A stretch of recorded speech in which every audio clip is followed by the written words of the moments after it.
Depuis le palais de l'Unité, Dieudonné Ongba, bonjour.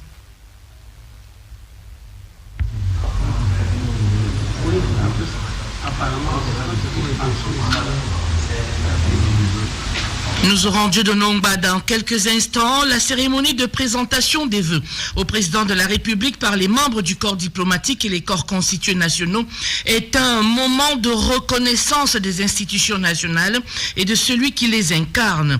C'est aussi un moment de rencontre des souverainetés.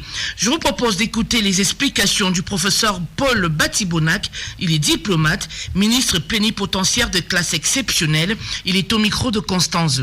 C'est un moment de célébration de la souveraineté et du respect mutuel. C'est un acte de reconnaissance des institutions nationales et de la personnalité qui les incarne le mieux. Et à travers son doyen, le corps diplomatique à Yaoundé a l'opportunité de communiquer directement avec le chef de l'État. C'est l'occasion de faire passer des messages aux pays amis en mode urbi et orbi. La présentation des vœux des corps constitués au chef de l'État, c'est que non seulement tous font allégeance à l'unique élu du peuple, mais également ils reçoivent l'onction du chef de l'État pour aller recevoir à leur tour les vœux de leurs collaborateurs et des institutions qui travaillent sous leur houlette. La cérémonie de présentation des vœux au président de la République ce jour au Palais de l'Unité est une fois encore respectueuse d'un code vestimentaire des grands jours. Les divers corps constitués arborent les tenues de cérémonie. Les autorités militaires et religieuses se mettent dans leurs vêtements de solennité. Les autorités civiles interviennent en costume sombre chez les hommes et en tailleur ou robe chez les femmes. Les autorités traditionnelles viennent dans le meilleur de leurs us et coutumes. Il s'agit d'un savant mélange entre la modernité et la tradition. Je vous propose d'écouter l'analyse de Télésphore Mbabizo. La présentation des vœux au président de la République est aussi une charte vestimentaire. Elle pose que l'habit est début de la pudeur et manifestation de respect à l'endroit de la toute première fonction nationale. Les participants, triés sur le volet, se mettent dans des habits d'autorité. Le corps diplomatique s'habille dans une inspiration solennelle au relent des cours royales. La jaquette, billets et tenues exigées aux diplomates rappellent l'élégance d'un prince charmant en redingote. Ces personnels d'ambassade et de consulat sont aussi fondés de se présenter en simples messieurs dans des costumes sombres. La simplicité est souvent l'habit de la perfection. Elle leur donne de fondre dans l'identité vestimentaire des autorités civiles regroupés dans certains des corps constitués. Les corps féminins, quant à eux, s'y habillent d'honneur en tailleur ou en robe. Il la faut assez longue pour être cousu de respect auprès du protocole rigoriste. Le code vestimentaire de la présentation des vœux tend la main aux plus de 300 sous-cultures nationales. Cet engagement multiculturel demande de trouver des corps qui portent la tradition locale ou communautaire dans leur éclat solennel. C'est cela la tenue traditionnelle d'Apara. Il s'agit des habits de fête issus des villages en mémoire au passé et à ses habitants, notamment les ancêtres. La Cour constitutionnelle et la Cour suprême se distinguent par un code d'habillement spécifique. Les membres arborent les tenues de cérémonie. Les autorités militaires se présentent en uniforme. Il ne s'agit pas de tenues de combat. Ce sont des coupes d'habits réservées à des moments de solennité. Les vareuses en font partie. Quant aux autorités religieuses, le respect de la fonction présidentielle leur exige de se rendre identifiables dans des habits de moine ou apparentés, à l'effet de confirmer que tout pouvoir vient de Dieu. Le style devient ainsi le vêtement de la pensée et embellit le porteur d'habits. Ce vendredi donc au Palais de l'Unité, les membres du corps diplomatique suivis de ceux des corps constitués nationaux présenteront leurs vœux pour la nouvelle année au chef de l'État. Ambiance avant le double événement depuis le Palais de l'Unité. Dieudonné Ongba, bonjour. Bonjour Marie-Françoise et bienvenue ici au Palais de l'Unité. Ambiance de fête, ambiance de solennité même déjà ici ce vendredi 5 décembre 2024. Beau temps avec à la clé un ciel sans nuages, Un soleil radieux, les drapeaux flottent au vent, jet d'eau, tapis rouge déroulé. Les forces de défense et de sécurité, la police notamment et d'autres services se déploient. Les deux espaces qui vont accueillir les deux grands moments tout à l'heure sont quasiment prêts, à savoir le premier étage du Palais de l'Unité avec le salon des ambassadeurs pour le premier acte, avec le passage des membres du corps diplomatique, ainsi que la salle de banquet au rez-de-chaussée qui est déjà également quasiment prêt. Les horaires ici, tout comme les autres consignes, seront stricts. Vous savez, et on vous l'a rappelé tout à l'heure, l'heure ici c'est 15 heures pour les membres du corps diplomatique et bien entendu, les arrivées sont prévues un peu plus tôt. Donc à quelques 2 heures du début de ces cérémonies ici au Palais de l'Unité, tout est déjà quasiment prêt et pour que cette double fête soit très très belle. Ici le Palais de l'Unité, Dieudonné Omba, CRTV. Merci Dieudonné. Je vous donne immédiatement le programme des vœux du corps diplomatique au président de la République. 13h45, 14h25, arrivée et installation au Palais de l'Unité des membres du corps diplomatique, ambassadeurs, hauts commissaires, chargés d'affaires et représentants des organisations internationales. 14h30, fin de la mise en place des membres du corps diplomatique. 15h, présentation des vœux du corps diplomatique à Monsieur le Président de la République. Vers 15h50, fin de la cérémonie. Tenue autorisée, jaquette ou costume sombre ou tenue traditionnelle d'apparat. Dames, tailleur, robe ou tenue traditionnelle d'apparat. Le port des décorations est recommandé. Les téléphones portables ne sont pas autorisés dans l'enceinte du Palais de l'Unité. Ensuite, vœux des corps constitués nationaux à Monsieur le Président de la République. 13h45, 15h15. Arrivée et installation au Palais de l'Unité des membres des corps constitués nationaux. 15h30, fin de la mise en place des membres des corps constitués nationaux. 16h, présentation des vœux des corps constitués nationaux à Monsieur le Président de la République. Vers 16h45, fin de la cérémonie. Tenue autorisée, autorité civile, messieurs, costume sombre ou tenue traditionnelle d'apparat. Dames, tailleur, robe ou tenue traditionnelle d'apparat. Conseil constitutionnel, tenue de cérémonie. Cour suprême, tenue de cérémonie. Autorité militaire, tenue de cérémonie. Autorité religieuse, tenue de cérémonie. Le port des décorations est recommandé. Les téléphones portables ne sont pas autorisés dans l'enceinte du Palais de l'Unité. C'est signé le ministre directeur du cabinet civil, Samuel Vondoayolo.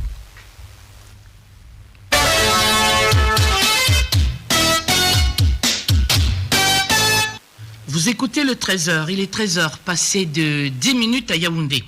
Octobre 2023, janvier 2024, voilà 3 mois que s'est produit le drame de Mbankolo ayant endeuillé plusieurs familles. La levée de corps de 26 personnes ayant perdu la vie dans ce sinistre a eu lieu ce jour à la morgue de l'hôpital central de Yaoundé. Membres du Parlement, autorités administratives et bien d'autres personnalités ont pris part à la cérémonie rythmée de pleurs et de consternation que présidait le préfet du département du Mfundi, Emmanuel Djigden. Voici le reportage de Clarisse Ndjanga.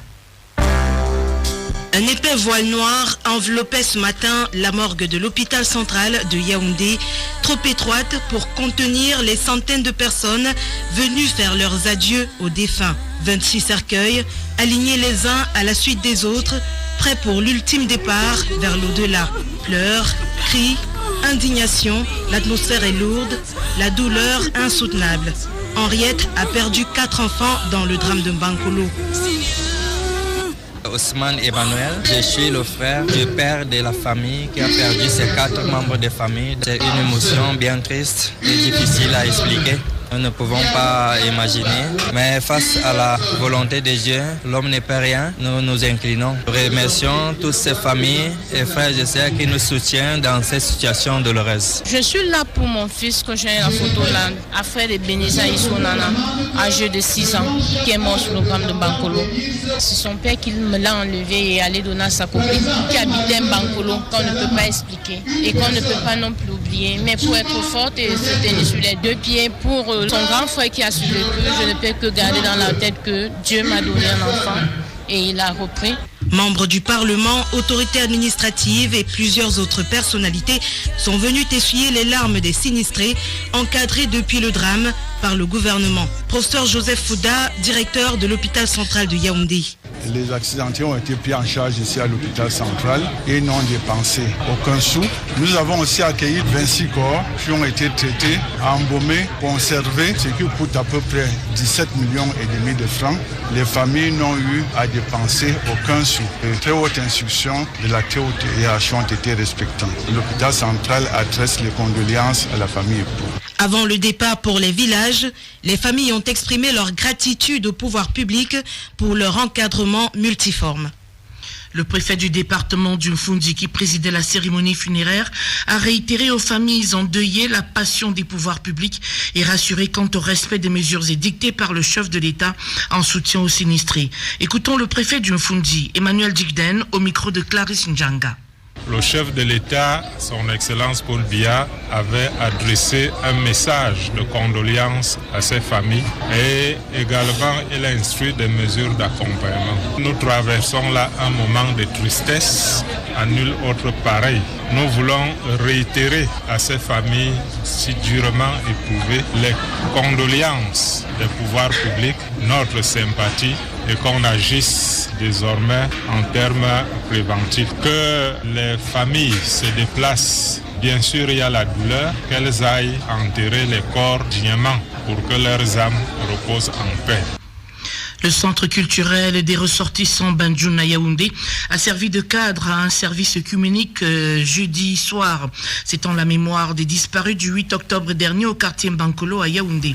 Pendant cette prière, le clergé s'est inspiré des Saintes Écritures telles que consignées dans Ecclésiaste, chapitre 3, versets 1 à 2, à savoir qu'il y a un temps pour tout, pour apaiser la douleur des familles éprouvées. Il a surtout exhorté les fidèles à bien choisir l'endroit pour construire. L'honorable Albert Quincheux, l'un des acteurs de cette célébration, a annoncé qu'il a déjà acquis une parcelle de terrain pour certaines familles victimes de la catastrophe de Mbankolo. Je vous propose de l'écouter. Il est au micro de Pauline Deauville Mendoza Mbassi. Nous écouterons l'honorable Albert Quincheux dans nos prochaines éditions. Le ministre de l'Eau et de l'Énergie, Gaston Elundu Essomba, porte à la connaissance des populations et des opérateurs économiques de la région du centre que la fourniture en énergie électrique connaîtra des perturbations le dimanche 7 janvier 2024 de 6h à 18h. En effet, dans le cadre de la mise en service imminente du barrage hydroélectrique de Nachtigal, tel qu'annoncé par le chef de l'État lors de son adresse à la nation le 31 décembre 2023, d'importants travaux seront effectués au poste de transformation électrique 225/90/15 kV Toyomaban. L'objectif poursuivi par le gouvernement relativement à ces travaux est de garantir une saine évacuation de l'énergie produite par le barrage de Nachtigal à travers le raccordement du poste de Nyom 2 qui reçoit son énergie au poste de Yomaban aux fins de distribution dans le réseau. La réalisation en toute sécurité des dits travaux nécessitera le retrait de certains ouvrages majeurs de transport de l'électricité, notamment les lignes 225 kV Mangombe, Nkolunkumu, Yomaban, la ligne 90 kV de Yomaban, Ngousso, et du poste 225/90/15 kV de Yomaban. Toutes choses qui entraîneront des perturbations dans la fourniture en énergie électrique dans certains quartiers de la ville de Yaoundé et ses environs. Pour atténuer l'impact des sudits travaux, le gouvernement a instruit les opérateurs du secteur de prendre toutes les dispositions afin que les ménages ne subissent pas les délestages au-delà de la période sus-indiquée. Le service de distribution de l'énergie électrique reprendra donc dès la fin des travaux planifiés. Aussi, le ministre de l'Eau et de l'Énergie remercie l'ensemble des populations et des opérateurs économiques pour leur bonne compréhension face aux désagréments engendrés par ces travaux. C'est signé le ministre de l'Eau et de l'Énergie, Gaston Elundu Essomba. Le ministre de la Jeunesse et de l'Éducation civique, Mounouna Futsu, prendra part à la cérémonie de levée des couleurs lundi 8 janvier dès 7h30 à l'Estic, 6 au campus de Ngwaikeli. Il saisira cette occasion pour délivrer une communication spéciale sur les emblèmes nationaux. Les enseignants et les étudiants de l'Estic, toutes filières et tous cycles confondus, sont attendus à l'esplanade de l'école au plus tard à 7h dans le strict respect du code vestimentaire en vigueur. Dans la page TIC du 13h, l'on feuillette les chiffres et les données enregistrées par le Cameroun en 2023 qui renseignent des avancées dans le processus de digitalisation du Cameroun intensifié en 2024 avec un nombre d'utilisateurs Internet désormais estimé à environ 12 millions, soit un taux de pénétration Internet de près de 40%. Assurément, le pays fait des progressions pour améliorer l'accès aux services numériques à tous les consommateurs camerounais. Agnès Sylviana Onzama. La bibliothèque de référence en ligne a rendu public les titres essentiels sur l'adoption et l'utilisation du numérique au Cameroun. Dans son rapport publié en fin décembre 2023, il ressort entre autres que 12,89 millions de personnes sont connectées, ce qui consacre au pays un taux de pénétration Internet de plus de 40,6%. D'autres données sont déclinées par Joshua Kamdem, expert TIC. De 2022 à 2023, on a ajouté pratiquement 300 000 nouveaux internautes. Pour les réseaux sociaux, on est autour de 3,9 millions d'utilisateurs actifs, avec en tête de liste Facebook, avec plus de 3,5 millions d'utilisateurs actifs. Derrière, on a LinkedIn, et puis vous avez Instagram et X. Les bons et les mauvais points TIC de l'année 2023 sont également soulignés. On a quand même une augmentation croissante et une diversité en termes d'usage des réseaux sociaux. On n'a plus seulement un duopole Yaoundé-Douala en termes d'usage des réseaux sociaux, mais c'est vraiment toutes les régions du Cameroun qui sont de plus en plus connectés. 2024 devrait dès lors être meilleur avec des axes importants à observer. J'aimerais vraiment que pour 2024, on puisse assainir les réseaux sociaux. Il faudra composer notamment avec l'intelligence artificielle. Voilà qui démontre que le pays est sur la bonne voie pour son émergence numérique. Avec le projet d'accélération de sa transformation numérique, le Cameroun veut atteindre un taux de couverture Internet de 70% de son territoire d'ici à l'horizon 2027.